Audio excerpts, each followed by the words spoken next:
On a snowy night, a quarry worker named Harry discovers a strange white substance bubbling up from the ground. After tasting it, he realizes that it tastes good and even encourages a coworker to try it as well, while commenting on the idea of selling it to the public.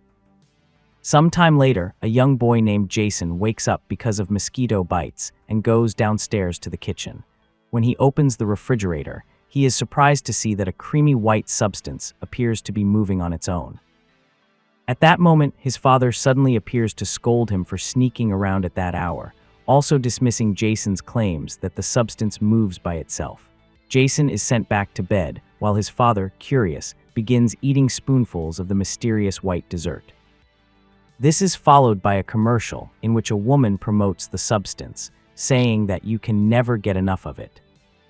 The next day, a group of ice cream industry tycoons gathers on a yacht to discuss the growing popularity of the product, whose manufacturer they have been unable to identify. Due to the lack of information, they decide to hire an industrial spy and former FBI agent named Rutherford Moe. He arrives at the yacht and meets with the executives, who explain that most of the people involved in approving the product have resigned or left the country, making the investigation difficult. Even so, Moe is confident that he can infiltrate the company, although he warns them that it will be expensive. By demonstrating his skills as a spy, he earns the businessmen's trust. Meanwhile, Jason's brother tastes a spoonful of the product and insults it, which causes an angry Jason to snatch the cup from his mother's hand and run out. She comments that what spilled does not stain, has few calories, and tastes good, but the younger boy clearly shows his disgust for the substance. In a laboratory, Moe and his colleagues analyze samples of the product and are baffled by how such a mysterious substance can be produced in such large quantities. Moe then introduces a woman who is also working undercover, and together they plan to steal the substance's secret formula. Days later, Moe arrives at the set of a promotional photo shoot for the product, where attractive models walk down a runway.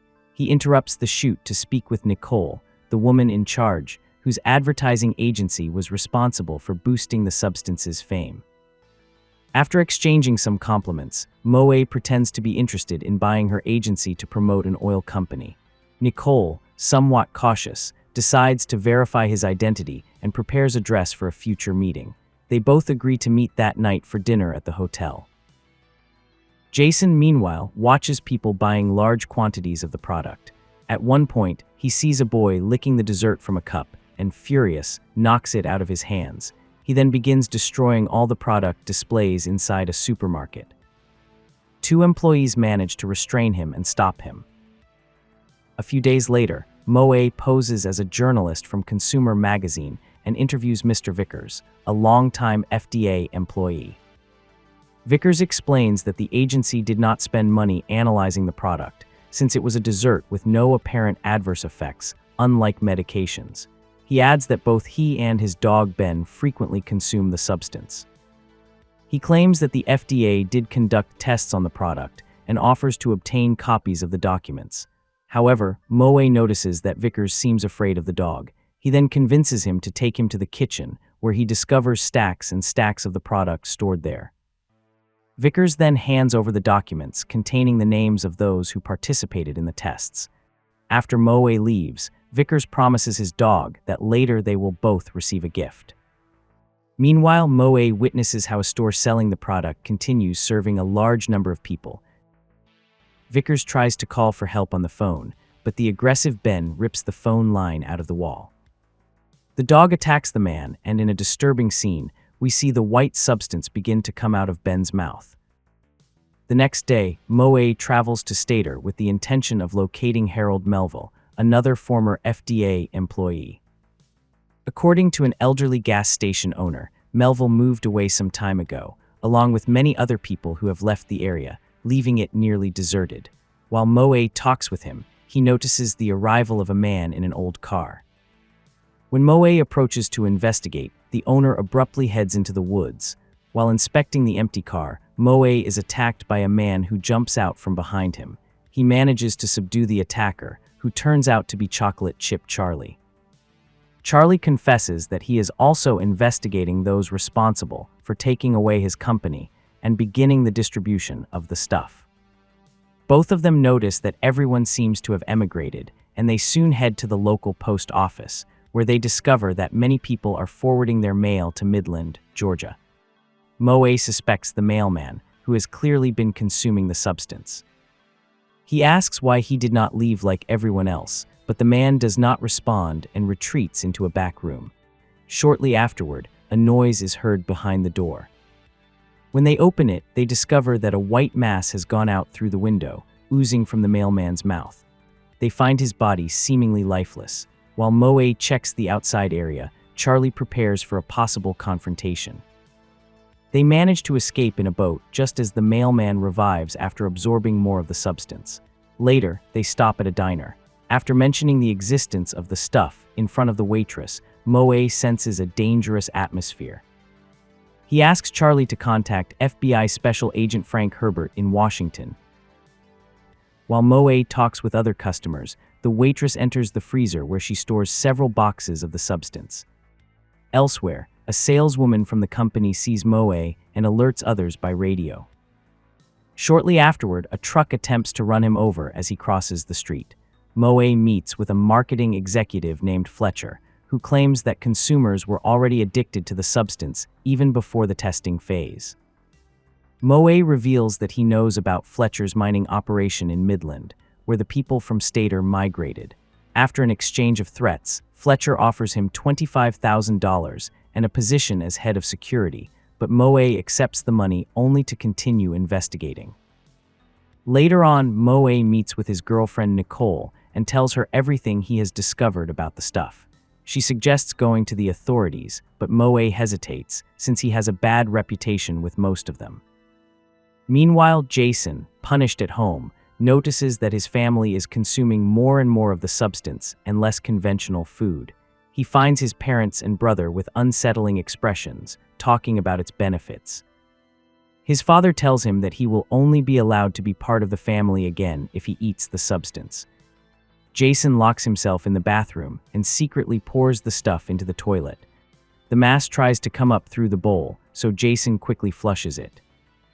He then deceives his family by pretending to eat the substance, filling his container with shaving cream, and takes advantage of the moment to run away from home. Just then, Moe arrives in his car and picks him up.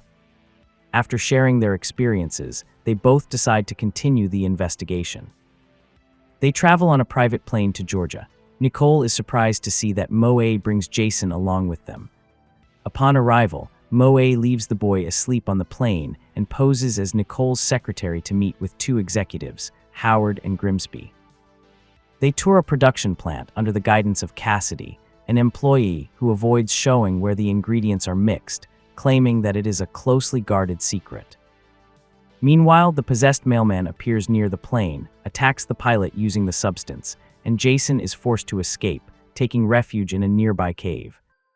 Nicole and Moe, still at the plant, discover facilities where the substance is stored in enormous quantities. Jason ends up hiding inside one of the containers of a tanker truck, becoming trapped when a worker closes the hatch. At a motel, Nicole sets the white substance on fire while Moe removes hardened remains from his face. A man possessed by the stuff attacks them, but a new wave of it drags him away. Moe burns him using an oil lamp and a match, and he and Nicole escape.